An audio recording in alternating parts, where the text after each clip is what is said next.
Welcome back to iNet Purpose, where we are exploring the untold stories of leaders who are reshaping the world through purpose-driven initiatives. In this podcast, we are joined by the extraordinary Kat Bruce, scientist, athlete, businesswoman, and environmental activist. She's the founder of NatureMetrics, a pioneering company in the field of collecting environmental DNA to help companies monitor and manage their environmental impact. She's also technical expert at the British Standards Institute, board director at the Sea Kelp Foundation, founding member of the UK Business and Biodiversity Forum, board member at the Ropes of Hope, and skipper of Sea Change, a GB Row all-woman expedition launching later this year. In this conversation, she explains how her life path changed after an expedition to the Amazon, to getting her PhD in biology and becoming an entrepreneur, leading a global business dealing with some of the largest companies and environmental stakeholders on this planet. Stay tuned to find out about the pivotal role protecting our natural ecosystems plays in meeting the Paris Agreement climate targets and the coming wave of accountability policies. Ladies and gentlemen, Kat Bruce. Good morning, Kat. Morning, Joe. Welcome to iNet Purpose. Thanks. It's great to be here. It's great to have you with us. You've come down from Oxford this morning. We really appreciate the time that you've taken to come down and see us. So we met almost 2 years ago. Just over 2 years, I think. Just over 2 years ago. And at the time, it was down Southampton, was putting together a boat to row around Great Britain. It was Olympians, special forces, me staring at my shoes, wondering why I was there, and one lady. That would be me. Which was yourself. And you were this great energy within the group. And it was also quite difficult to figure out what it was you were doing. And you were about to head off to go measure the environment in some far-flung place. And you sort of sounded like a Indiana Jones of not of architecture and that, but of environmental history.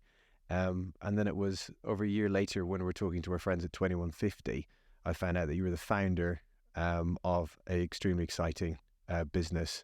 And we got to meet again over that. So it's a delight to be able to spend the time with you today. Likewise. So you do have an articulation of your purpose. Do you want to hit us with that at the top of this?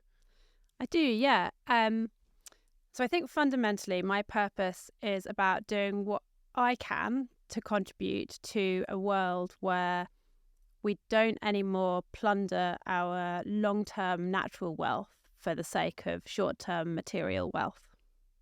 Okay. And natural wealth would include what?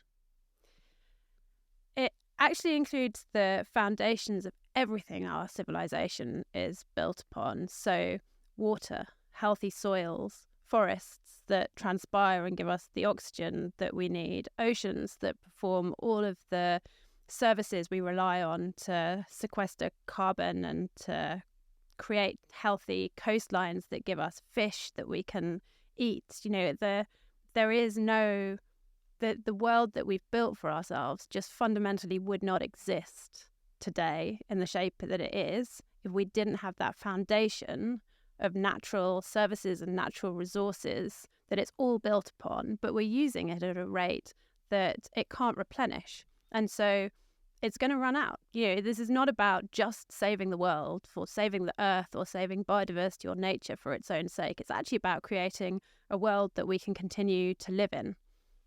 Okay. So if we could take a step back to where this passion started. So before you studied classics at Oxford and then became a biologist, what was young Kat like?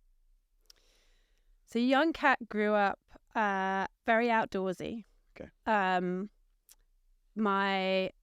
Really my background was set very much by my grandparents and my mum's family. My grandparents were both professors of geography. So my grandmother was a glaciologist and spent a lot of time in the 1950s and 60s leading big tours up glaciers, including often with some of her kids tagging along. My grandfather studied ancient lake formations in Africa. So my mum and her brothers and sisters used to be bundled into a Land Rover and driven across Europe and went off across the ocean to Africa and spent time in schools in Ghana. And we all used to sit in the evenings at weekends a few times a year and get out all of the old slides from those times, particularly in Africa, and sort of look at the adventures that they'd all had. And so I had that kind of background of the world is a big and exciting and beautiful and diverse place. I'm not sure I fully recognized that as I was growing up. And I remember very distinctly a period where all of my friends used to go on holiday to exciting places like Centre Parks, and I would be dragged up more Alps and spend my holidays walking through mountains, which there was certainly a time when that was deeply uncool. I was not a cool person growing up, but I think more and more I appreciate the richness of what I did have. Can we go to that period where you you'd finished studying classics at Oxford, and then you somehow found yourself in the Amazon listening to bird calls, and the start of your career as a biologist? Yes. So actually I didn't finish studying classics at Oxford. I'd say one of the things that sort of runs through my life is I'm not afraid to take a sidestep and to sort of course correct when I feel like things aren't going the right way. I've always had this sense you've only got one life, and you get to choose to a large extent what you do with it. And if you don't feel like you're going in the right direction, do something else. So I had a very strong sense. I'd always been very academic. I loved classics because of the stories that it involved, and the way, particularly in 5th century BC Greece, you had this melting pot of sort of language and theatre and politics and literature and everything coming together. So I found myself at Oxford, which is sort of the classic place to do classics, and actually pulling everything apart into tiny pieces, and it felt like overanalyzing things to the extent that you lost the magic and the story. And I sort of found myself wondering what I was doing there, really. And so I took quite an impulsive decision to stop doing that. I didn't actually know what I was going to do with myself. I worked for a while in a pub to raise some money. It was pretty miserable. And my boss said, why don't you go and, feed lions in Africa or something? I think I literally went home and Googled feed lions in Africa expedition. But there was a wanderlust there. There was absolutely a wanderlust. And there was, as soon as she said that, I was like, oh yeah, of course. That's what, I just need to get myself far away into a different world and figure out, who I am and what I want to do with myself. So I joined an expedition to the Ecuadorian Amazon, which there shouldn't have been any space on, but someone had just dropped out and it was leaving in 2 months' time. So I turned up in the Amazon, 100 miles from the nearest road, in pristine primary rainforest, living with a local indigenous community in the Pastaza region. And doing biodiversity surveys to try to get the community wanted to get reserve status on their land because they knew there was oil underneath, and the northern Ecuadorian Amazon had been absolutely decimated by the oil exploration that had gone on there, none of which I knew anything about when I arrived. But in the unlikeliest of all transferable skills, because I'd done so much ancient Greek theatre and had to learn a lot of Greek verse by ear, I turned out to be really good at learning bird calls. So I very quickly became the person who was sort of really most useful and most involved in the research and the science work that we were doing, because I could identify the birds. And it was this amazing, a rainforest it's so diverse and it's so rich, but you actually don't see much because the trees are so thick, So you have this sense that things are there and are very close to you, and you'll see tracks and signs of them, but you don't see a lot. So being able to recognize which birds were calling where sort of gave you this sort of vision into the forest that you didn't have otherwise. And by the end of the 3 months, I think everybody else was very ready to go back to civilization. And I felt the complete opposite, and was sort of more comfortable and happy than I had been anywhere for a long time. Wow. But that you then did a PhD. Can you tell us about what you did in terms of Yeah, so I did actually before I did the PhD. I spent a couple of years going back and forth to the Amazon, working in research stations, leading some expeditions. Really interesting to actually go. I travelled down rivers where there was oil and gas exploration happening, and spent time with the communities along the river, sort of understanding what was going on there, both from a social and environmental perspective. There was a book I'd read that was an absolute catalyst for me, which is a book called Savages, by a New York journalist who'd gone and spent time with the Guarani tribe in the Ecuadorian Amazon. And it was about their fight against the oil companies. And so I really wanted to get a better understanding of that link between the sort of natural environment and the social side of things. I didn't want to go and do just pure conservation, because a lot of it was about just looking at things from the wildlife side. But to me, it's always been you can't solve that without solving the social side, because on the ground, the people who are chopping down the trees and going to work for the oil and gas companies, they just need to get some money to put on food on the table for their families. So you've got to look at it holistically. So I spent a couple of years really sort of building up that understanding and experience, and that was what then enabled me to go and apply for an undergraduate degree in wildlife biology with my A-levels in Latin and Greek and classical civilization and things, but I had that sort of practical field experience. So I meant to just go and do a wildlife biology degree and use that to be able to go back to the Amazon and really spend my life doing conservation on the ground. But I'm not good at doing things just a little bit. They tend to escalate. So undergrad turns into a master's, during which I started trying some genetics, because I was aware I'd avoided genetics in my undergrad. So I thought I'd better have a go at that.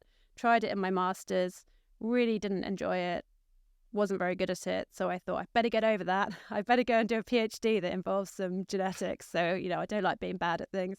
And I found a PhD that was back in the Amazon, working on population genetics of an Amazonian ant plant system, which took me back out there to do field work, but it was very theoretical ecology. Okay. And about halfway through that, I suddenly went, who really cares how far these ants are moving, and how they're coexisting with each other? And I actually tried to quit my PhD and move to London and learn about business, because I'd been taking over I'd been sort of captain of the university rowing club at the same time. Okay. So I was sitting on the one hand doing the PhD, months and months and months in a lab, pipetting tiny amounts of colourless liquid into other tiny amounts of colourless liquid. And then on the other hand, building a team and setting goals and figuring out how we were going to reach them. And I was like, that's what I love doing. Okay. So I thought, I'm going to go and actually learn about business. And at exactly that moment, my PhD supervisor said, well, I'm sort of bored of the ant stuff too, but there's this thing you can do now where you can take a whole trap of insects, and instead of having to look at them under a microscope for months and months to identify what everything is and turn it into data, you can just stick it in a food processor, turn the whole thing into a soup and sequence the soup in one go. And you get a full readout of the diversity. And actually, you can do 100 soups at once. So you can generate data at this sort of, orders of magnitude bigger scale than has been possible. And he was like, I think it's going to be the future of environmental monitoring. So if you want to do business, why don't we have a go at that? Finish off your PhD doing that. And if it seems like something that there could be a market for, we can start our own business. And that was NatureMetrics. Wow. So you were throwing all the ants into the NutriBullet, and you were looking at that afterwards and went, actually, there's some serious data that we can use here a lot faster. And that was more than the germ of the idea behind NatureMetrics. How did you make the jump from having that understanding to actually having a business that was looking for clients and building technology to allow you to scale it? Yeah, that was a challenge to start with, because I knew nothing about businesses. I'd never worked in a business, let alone having sort of started or run one. So we actually used the end of my PhD to do a few pilot projects with different end users to sort of prove whether the data was actually useful for them. So we were looking at contexts from restoration and figuring out whether restoration is working and what's the best way of doing it. We looked at forestry, so looking at what's the best way to manage forests for biodiversity, and also an agricultural study. And all of them had a direct, there was a direct use for the data in terms of like really tangible decision making. So that gave us the confidence to say, look, there are people out there who would value this data if they were able to access it, but they can't through the research world. It's not consistent enough, and you can't do things at scale. So I went and worked, before we started the company properly, I went and worked for a year at Wyra, which was a Telefonica's startup accelerator in central London. And I was just an intern on the accelerator team, but it gave me a chance to see across, about 25 different startups, what they were doing, how they were going about it, all the different options for raising capital, how you put together a business plan, how you do a pitch, how you find investors, all of those sorts of things. It was an amazing experience, actually. So that sort of gave me, I guess, the sort of building blocks of what I needed to then put together my own business plan and my own pitch. And at the same time, a couple of things were happening. One was that, we started off with insects and squishing insects up into a soup. Yep. There was a lot of research happening behind the scenes that was showing that actually you didn't need to get insects and squish them up. There's DNA everywhere. So you could take the exact same approach of sequencing a mixed sample of lots of different bits of DNA when you've got the DNA from the environment, so particularly from water. Everything, we know that we go around leaving DNA everywhere. You touch something, you leave a fingerprint, there's a trace of DNA. Every species is going around leaving a trail of DNA, and it ends up in the soil, in the air, and in the water. So we'll come back to the environmental DNA. Yeah. eDNA is this critical. eDNA. Yeah. So being able to use that more accurately and efficiently, and then I guess there was a timing element to, back to the beginning of man. I'm sure we've been measuring biodiversity in lots of different ways, but there was an acceleration taking place around the time that your company was being set up. Yeah, actually, we were really just before there was an acceleration taking place. So we came in at a place where there were certain industries and sectors that already had to do biodiversity assessment, actually as part of their license to operate. So what sectors would have historically had a need to be able to measure their impact on biodiversity? So generally, the industries that have quite a heavy impact on the natural world. So we're talking about sort of construction, infrastructure, energy, mining. As part of their license to operate from the government, they have to do environmental impact assessments. And as part of the environmental impact assessment, they have to do biodiversity. So they have to do baselining. They have to show how much they've lost, and they have to restore as much as they can. These sort of frameworks and requirements have been around for a while. So what it meant was there was a market of big companies out there that were spending a lot of money already on biodiversity assessment and having to mobilize huge teams of people to go into really remote places. And you'd have to, in that team, you'd have a frog expert and a bird expert and a mammal expert and an insect expert, or probably a whole team of each. And so, that's incredibly expensive. And they would come back with, really very, very patchy data that wasn't actually useful for decision making. So it was a big headache and a big cost for them. So we could go in straight away and say, actually, we've got tools now which are faster, cheaper, put fewer of your contractors or staff at risk, and give you better data that can feed much more quickly into actual decision making. So that was very. I don't think our company would have got off the ground without that. Took a bit of explaining to investors who are used to investing in apps and software products. I used to be asked all the time, who's going to buy this? Surely no one's interested enough in biodiversity to pay for it. So I had to, walk everybody through this market. Because environmental impact studies sort of had a bad rep, right? It was a thing that sort of, oh no, we've got to get someone to a bat study, and there's a problem with this type of insect, etc. Where what you were bringing was something you were, as you said, faster and a real focus on the data to make better decisions, and I guess create opportunities as well as recognize that there's risks that needed to be managed around a particular project. Absolutely. And I think this is, one of my favorite things about biodiversity data. We often talk about the data from a sort of, compliance or sort of data science perspective. But to me, data is also stories. We're collecting some water and finding the most incredible species in, really amazing places. We even now, I've been doing this for 10 years and I look at data sets and I'm like, whoa, we found pygmy hippos and tree kangaroos and just amazing species. And actually we see that in our clients, the excitement that you generate through telling the stories of the species that are there, which people haven't seen. Even the people who are on ground in the site won't have seen them. And it makes people look at their environment and their surroundings in a completely different way. So stepping back from NatureMetrics 1 second, just bigger picture, biodiversity, the loss of it. Can you give us some context for where we are at the moment globally? Is there anything that you'd point out that identifies how big a problem or opportunity we have? Yeah, we're not in a good place. We've been cutting down our forests and trawling our seafloors and just really, really screwing up our natural world for a very, very long time. Since 1970, we've lost 70% of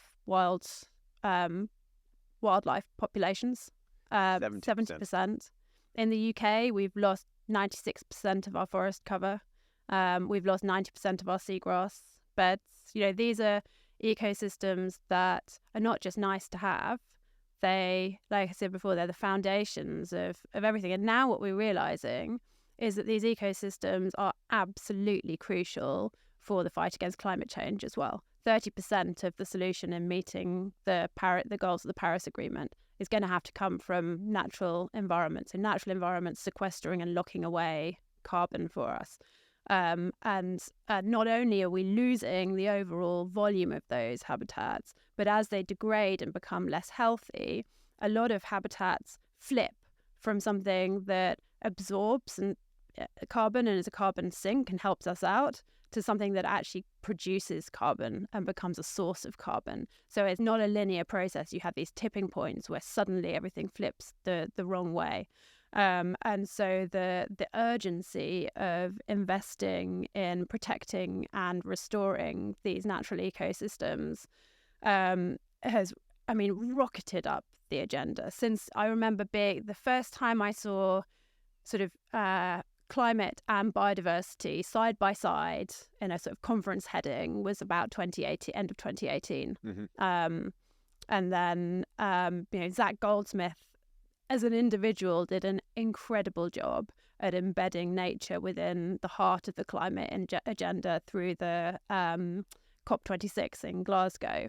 And since then, we really, it feels like a different world that we're playing in, and we don't get asked any longer who's going to be interested in paying money to know about nature and biodiversity. Okay, I'm going to ask that question anyway, though. Just so for businesses, is it policy that's driving the imperative for them to do more measurement, or is it something else? It's a combination. So policy is the strongest driver, and always will be. And we've seen things like in Europe, the CSRD. Yeah, I'm going to need to look up to remind myself what there's a corporate sustainability reporting directive. Which is really will be very, very relevant to big companies in particular. I'm not sure if people are aware of how big it is or how soon it's coming, right? Where it's next year. It's next year, and it's going to be 50,000 companies that are going to need to report. And what's interesting about these regulations is that in order for the companies that have to report, they're going to need to get information and drive change throughout their supply chains. So even though in theory it's just the big companies, this is going to affect the whole private sector. And how much is biodiversity part of that policy drive? it's an aspect of it. Yeah. There are many other aspects to it too, but in the past we wouldn't have seen biodiversity included in these things. And I think the links between biodiversity and climate are much stronger than they were. We've also seen I can't remember exactly when it was. Over 10 years ago, there was the TCFD was launched, which is the Task Force for Climate-Related Financial Disclosures, which was encouraging and then requiring businesses to report on their climate performance.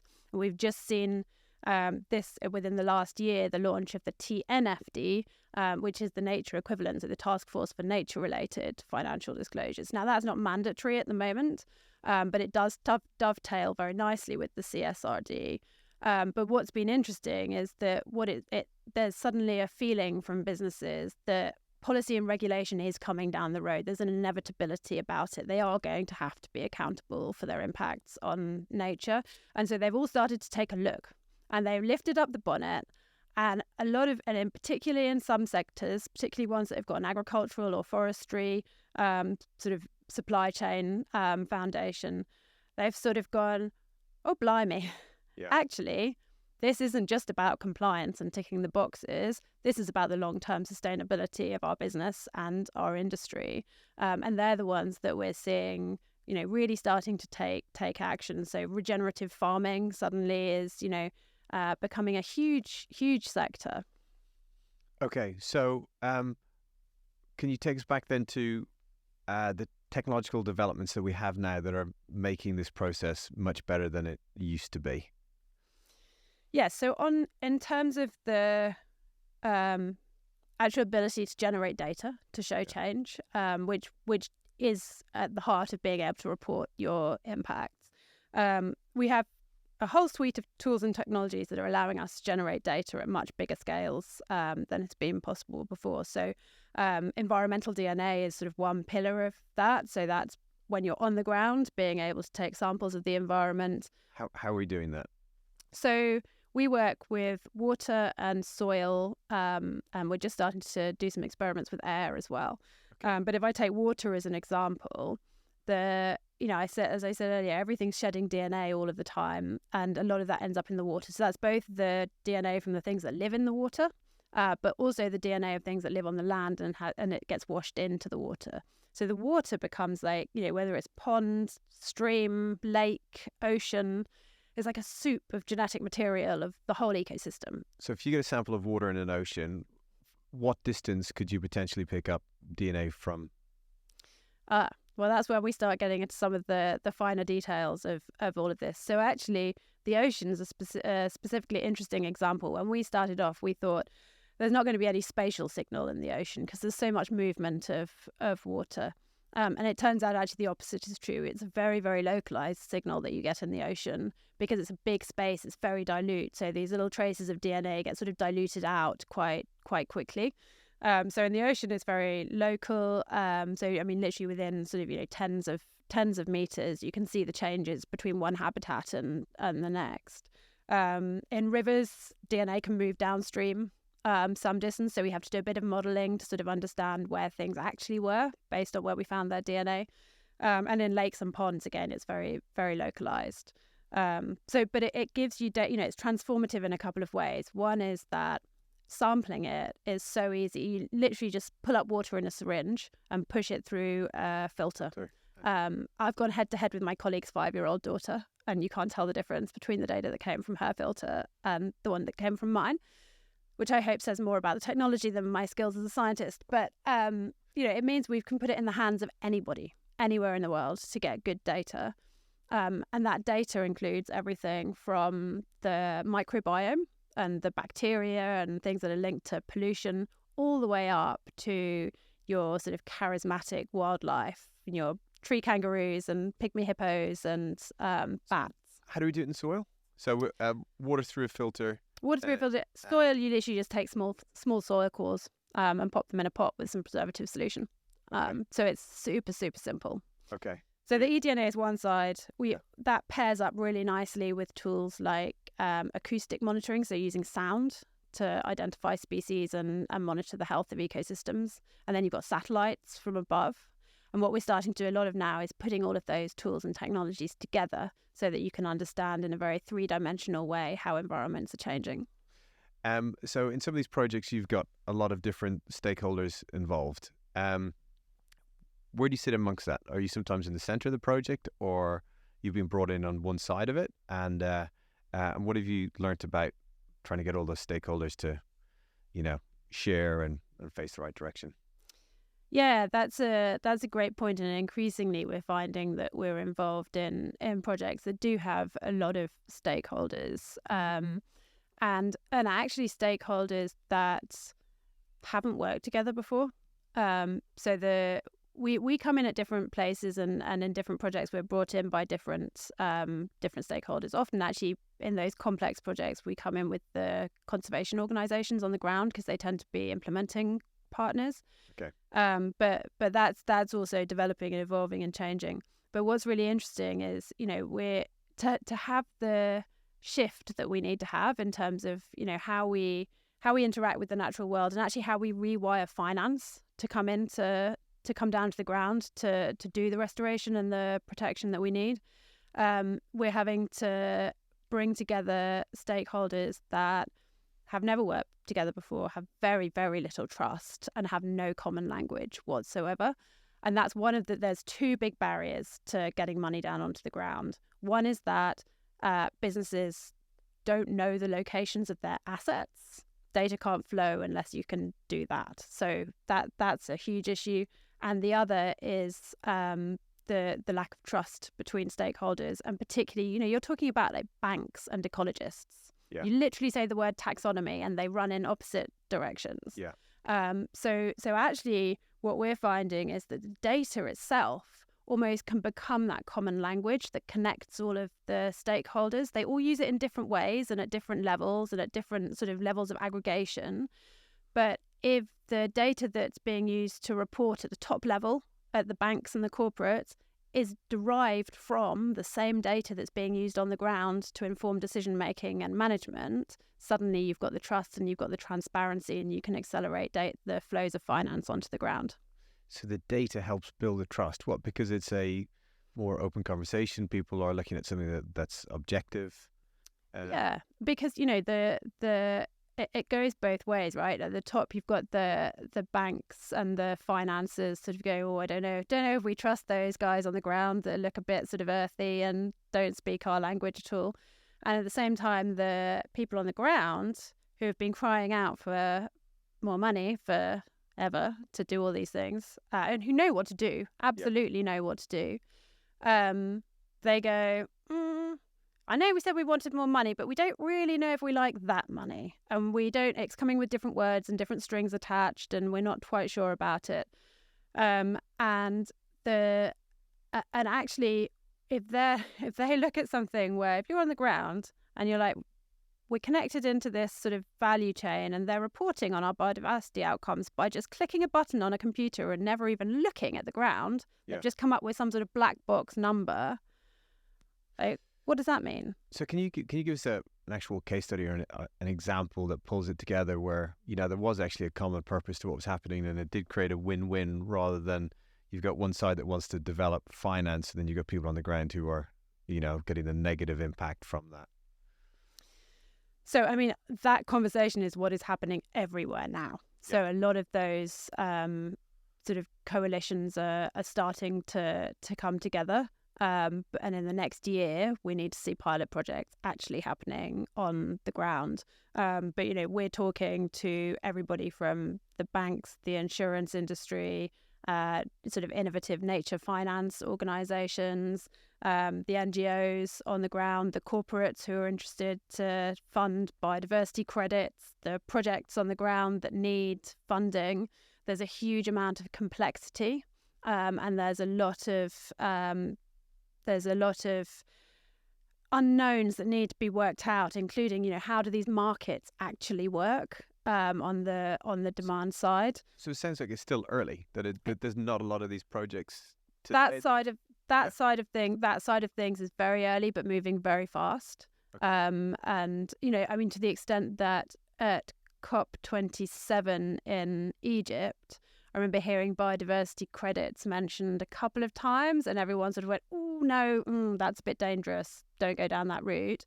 A year later, at COP28 in Dubai, biodiversity credits, panels, sessions happening everywhere, and people talking about really, starting to pilot it. So it's moving extremely fast. There are risks. So the biggest risks are that you create promises on the ground that don't come through, and you actually do harm to projects and people on the ground. There's also reputational risks for businesses who get involved early and commit money to things that sort of turn out to have, to be imperfect, and then they get a lot of controversy in the media. So a lot of the conversation that we're hearing at the moment is about the need to create these sort of safe spaces and sandboxes so that we can do innovation, because essentially this is financial innovation and playing with our whole economic system to try to rewire it. Yeah. We know from as from the startup world, when you innovate, and if you're going to innovate fast, you're going to get some things wrong, and that's part of the process, and it's okay because you learn a lot from getting things wrong. So the question is, how can we create spaces where we can get things wrong, but in a safe way that doesn't cause harm and that allows us to move forwards? So we've had environmental scientists there for a long time measuring the impact of projects going back a couple of decades. The method of doing it is getting better. We're collecting way more data and being able to use it in lots of cool and amazing ways. We then have the policy changing at speed, businesses wanting to be part of this, and then we're getting new markets opening up in terms of carbon credits and other areas that are opportunities more than just trying to deal with the risks of the impact that we have through business. Is that a fair description of sort of broadly where we are at the moment? Yeah, I think that's a good summary of where we are at the moment. There's a $700 billion gap between the amount that's spent on nature today and the amount that needs to be spent on nature in order to meet the global goals. So there was a whole new set of global goals agreed at the end of last year, which essentially says we want to halt and revert the loss of biodiversity by 2030. To do that, we're going to need a lot more money. So that money needs to come from a wide variety of sources, but certainly including the private sector. So private sector, there's certain industries are much higher impact. You've got to work with these groups, I guess. It's not going to work if you try and say, well, look, we're not going to ever work for an oil and gas company or something else. How do you think about that? How does your team think about it? Because I know your organization is very purpose-driven in what they do. How do you reconcile what you're doing, particularly working with some of these organizations that other people would never want to deal with? Yeah, I mean, partly by keeping that a very open conversation at our executive and board level about how we make decisions and what we're comfortable with and why we're making the decisions that we are. But fundamentally, I mean, as I said, it's been the heavy impact industries that actually have been the ones that have been creating the pathway for biodiversity monitoring, because they're the ones that have been having to do it for a long time.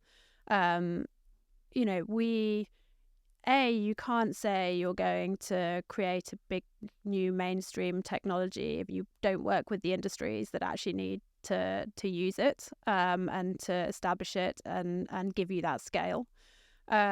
B, you've got to think about what are the aspects that you can influence. If we say we're not going to do the biodiversity monitoring for companies, at the end of the day, that's not going to affect whether they go and drill or do their operations. It's going to affect how accountable they are for their impacts on nature. That's the bit that we can help with.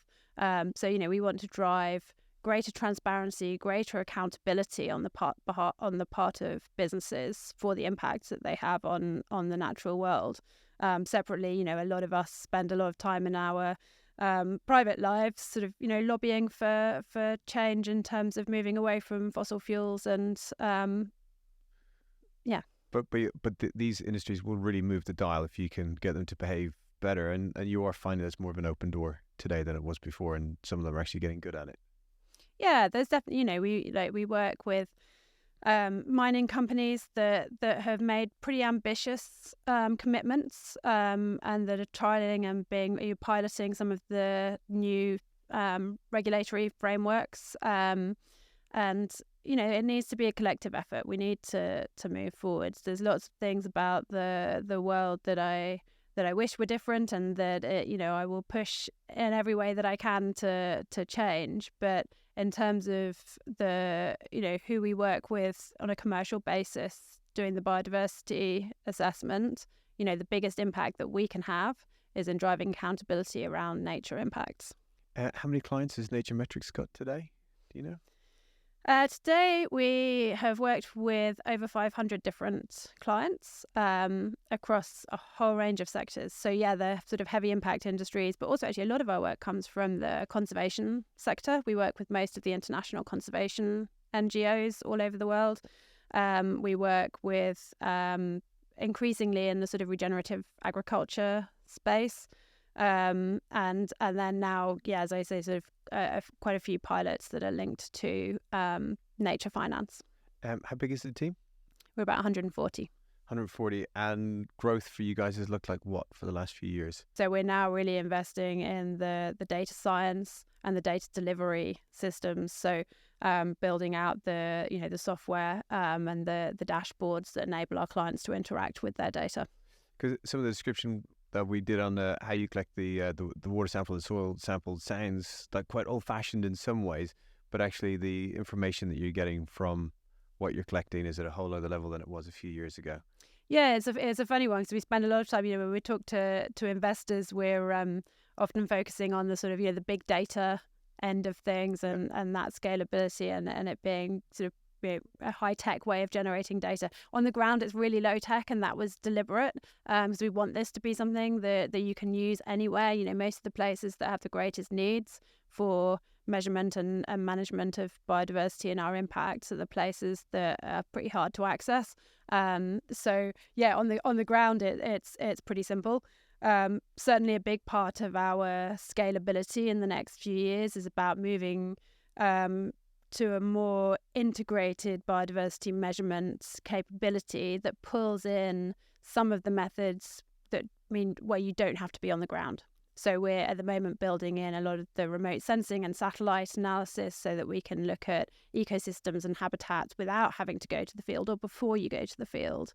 So that's going to that's the next phase of our growth that's going to drive the sort of next element of our scalability.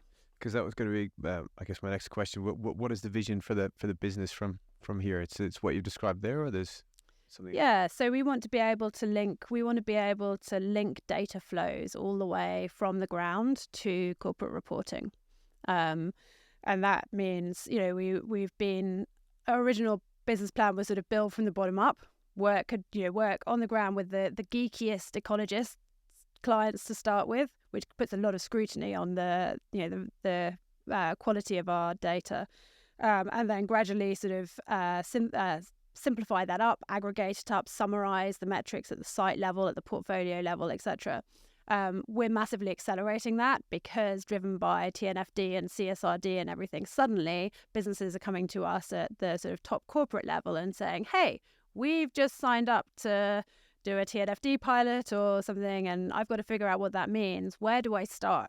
And so we're having to accelerate the build of the elements of our business which are at that very high level, sort of just understanding, okay, what's where are your priority sites? And then you go down into those and you can set your KPIs and you can build your monitoring plan, and then we can deliver from the bottom up. Because we're looking at scope 1, scope 2, scope 3 reporting all the way through their supply chain. So scope 3. How are they going to get the information? Well, they're just going to have to. I mean, it's really interesting. I think the nature policies are coming along at the right time in a way when businesses are starting to think about scope 3 for climate reporting.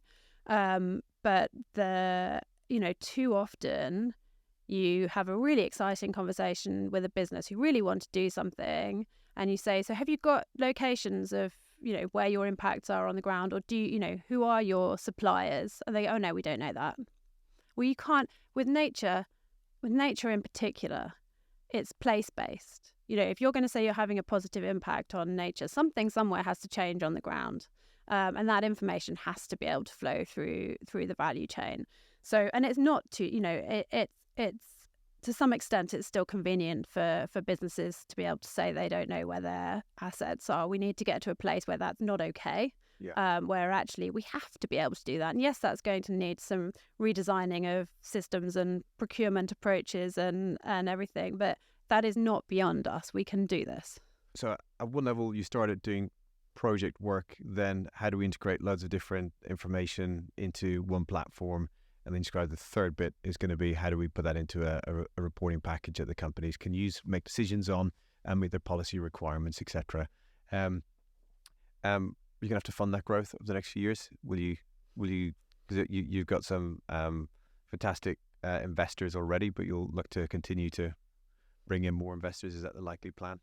Yeah, exactly. So we've got actually a great set of impact VCs already around the table. We're going to be doing a Series B fundraise this year because we want to accelerate the growth given the opportunity that's in front of us, and given the fact that we've actually got so much market penetration. We're delivering to a lot of these big multinational companies already. So there's an opportunity for us also to be a route to market for other sort of tools and innovations in the nature technology space. So we want to capitalize on that. So we're going to be raising a fund this year. How many countries are you in? Or you've got data sets on now? We've got data sets from, I think the last count was 105 countries. So yeah, a lot, across a lot of Africa, Latin America, Asia. Can we switch direction and talk about your next expedition? Yeah. What are you doing in June this year? Well, in some ways, my next expedition is quite similar to my last expedition. So as you mentioned at the beginning, we first met as part of a squad putting together a team for GB Row Challenge, which is a race around Great Britain, unsupported and non-stop rowing in ocean rowing boats, and collecting environmental data as you go. Slow-moving boats can pick up lots of data as they go along. Yeah, exactly. I mean, boats in general, actually, are a really big sort of untapped opportunity for collecting data. And at NatureMetrics, we're starting to work with the cruise industry, for example, to collect data as we go. But we must have loads of data on the oceans around Great Britain, right? Yeah, you'd think, but we really, really don't. Not collected in a systematic way. The level of knowledge is tiny. I mean, one of the things when I started NatureMetrics, I remember the State of Nature report came out and they said, big headline, 60% of species are in decline. Small headline, we actually only have trends for 5% of species. And this is in the UK, which has very few species and a lot of ecologists. So this project of rowing around. So the project is rowing around Great Britain in boats that have been custom modified to collect environmental DNA, microplastics, acoustics. So we've got a rudder and a microphone in the rudder, and temperature and salinity.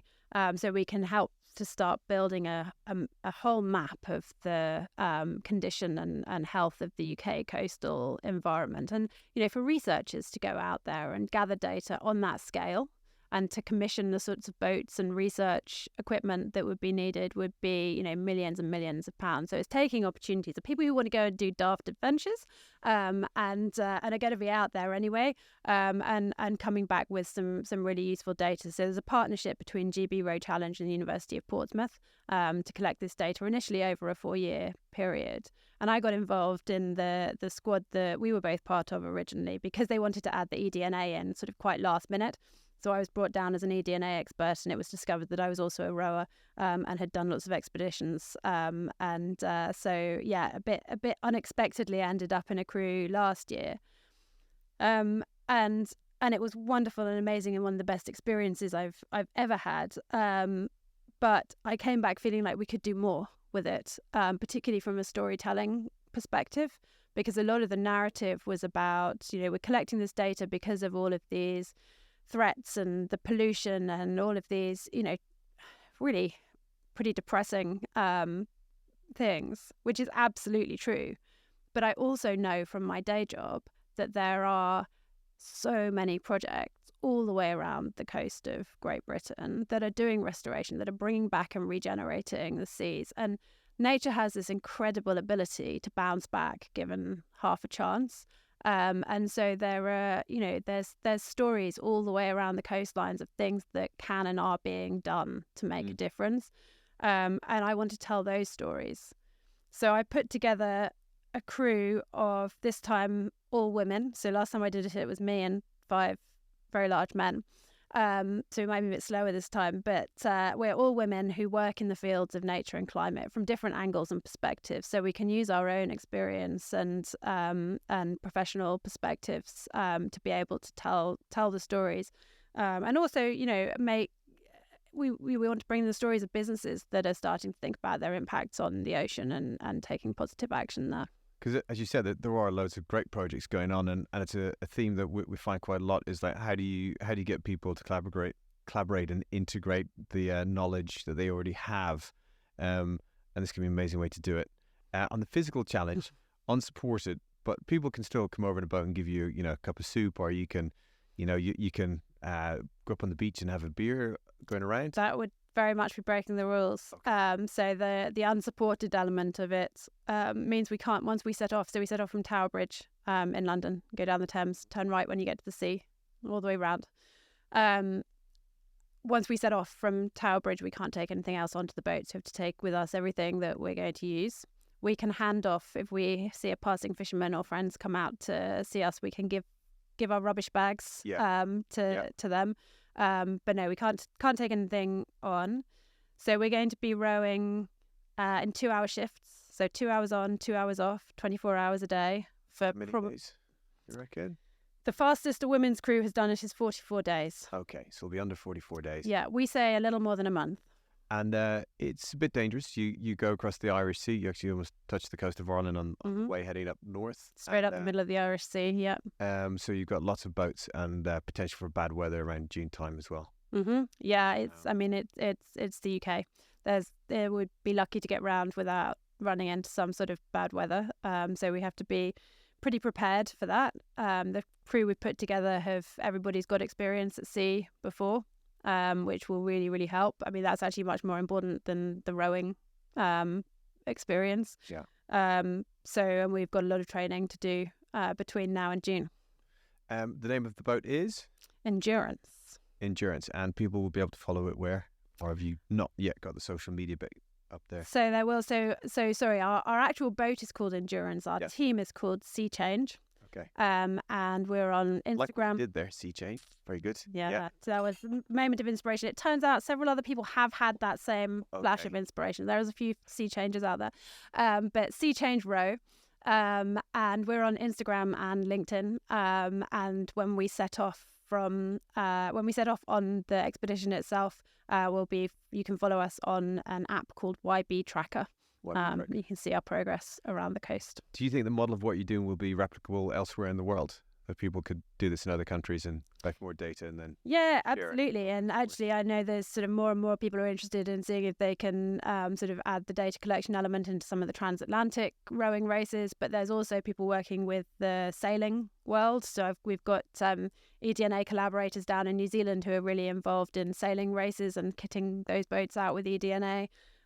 So I think there's, and then you can sort of scale it up into industry, and actually you've got ships going all over the ocean and a massive lack of knowledge and data. So, there's opportunities to really scale this up.